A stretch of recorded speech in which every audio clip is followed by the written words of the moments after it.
Forget where your belongings were. Forget, forget. Free yourself. But then remember me again. I'm lost, I'm lost,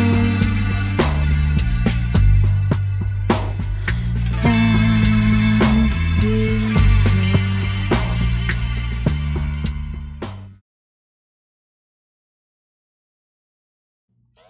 People ask me at times, how long does a spell last? And I usually tell people it all depends on who's doing it. You have some people that do spells and it lasts for like a couple of days and then it fades into oblivion. Then you got some people that do long-term work where they do stuff and that shit lasts the test of time. So it all depends on who you go to. Everybody has a different hand, and the degrees of how strong their hand is really depends on their level of experience.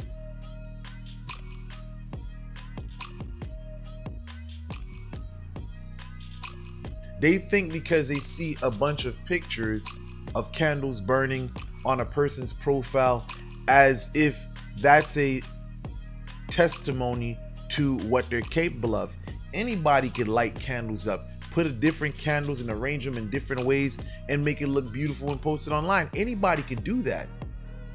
The thing with me is, does that bear results? Is there people saying, oh, this person's really out here stepping, this person's really out here doing the work? You know what I'm saying? Because again, anybody can post pictures up. Anybody can do it. Even a 5-year-old.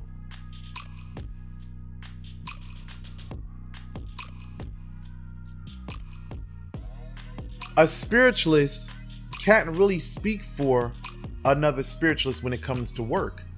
Sometimes I get people asking me, well, how do I know if the person I went to knows what they're doing, or if the spell is working, or, you know, what's this or what's that, because they did this. Well, the thing is, that spiritualist didn't do the work for you. So the reality is that spiritualist doesn't know what the next spiritualist does. So they really can't tell you how things are working for you. You know, listen, I know people go to get readings, etc. But when you're trying to find out how this thing works or the procedures, that's something that your spiritualist should be telling you. You know what I'm saying? You can't just be, you know, going over to the next spiritualist and asking them questions about the work that somebody else did. You know, you need to be talking to the person who's done your work, because again, that person knows their program. You know what I'm saying? You know, they have their fonction, you know, so how things manifest or how things work, that should be instructed to you by the person that you're dealing with. And if they haven't done that,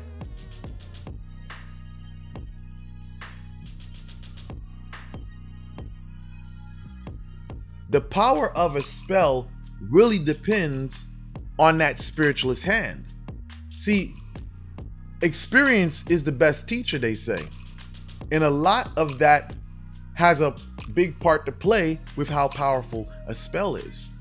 Because when you have experience, you know the ins and outs, you know what not to do, what to do, because that can determine how efficient what you're doing is.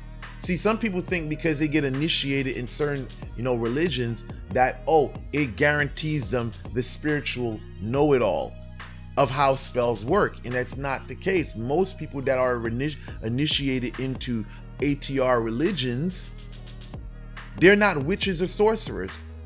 The people that go into these religions have a clean heart and they're looking for something pure.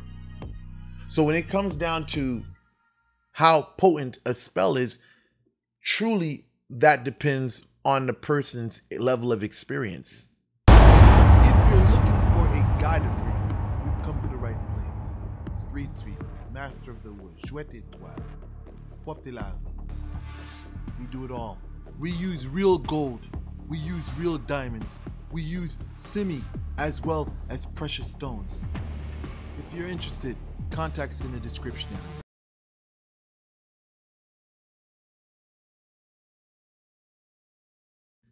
Most spiritualists will not reveal their hand. And if they do, those are fear tactics.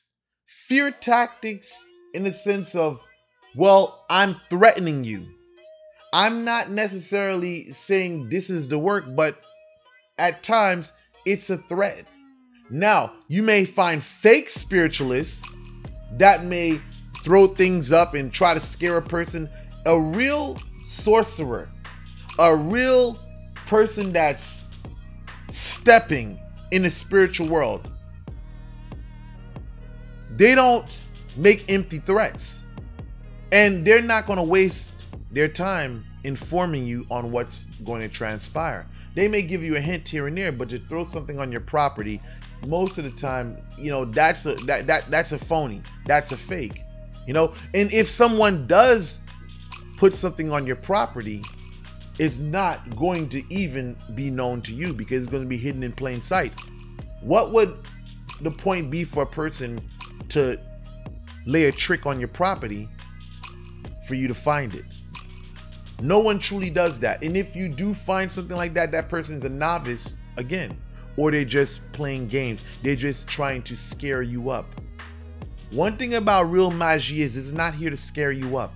It doesn't work based off of your fear and your belief. It's going to work regardless.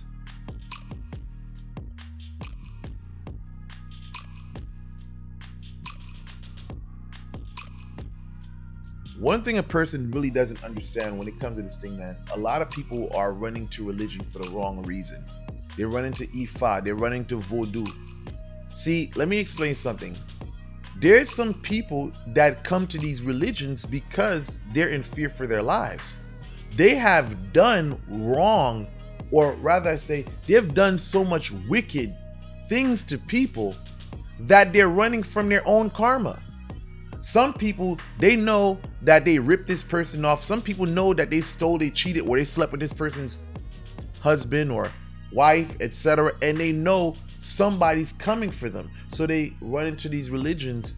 And now when they get into these religions, whether it's church, whether it's, Ifa, voodoo, they try to make it seem as though they're a new person, but truly they're just running from themselves.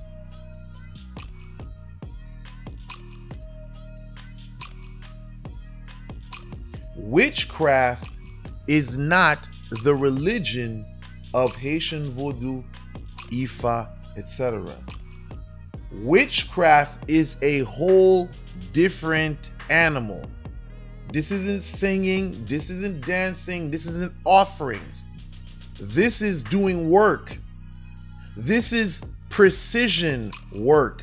You got to know what you're doing.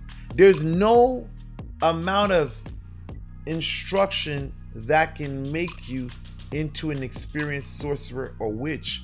That's something that you got to be born with. That's something that you actually sharpen and harness throughout your years of working.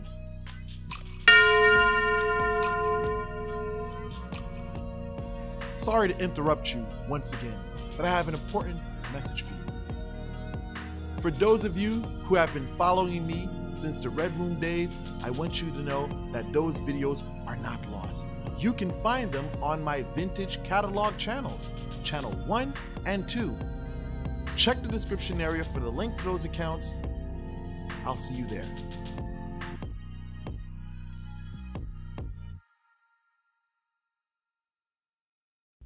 There is no being initiated into being a witch or a sorcerer.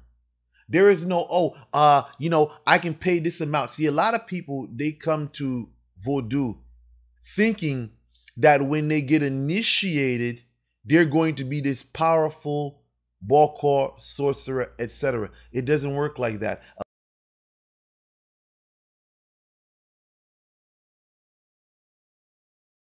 To be a sorcerer or to be a witch, this is something that comes with experience. Some people just have that natural calling. There's one thing to serve in religion, such as a authoritative figure, such as a Wugan, a Babalao, etc. But in life, there's some people that are called to be brujos. Some are called to be brujas. And this is a thing that people don't get. Some people, they try to jump into these positions, and that's not their calling of life. Some people are here to teach. Some people are here to guide and lead in a positive direction. And some people are here to bring mayhem.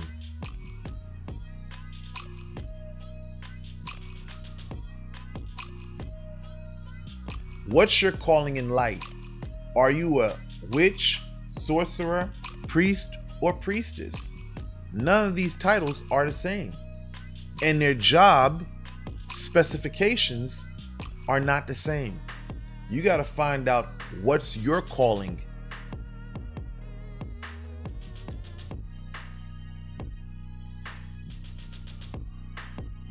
There's some things that religion can't teach you. Vodou, Ifa can't teach you how to be a witch, how to be a sorcerer. That's something that you got to be born with. And that's something that sharpens with time.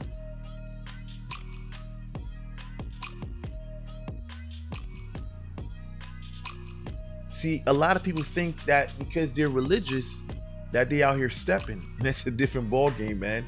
Witchcraft is a different animal. Witchcraft is not singing or dancing.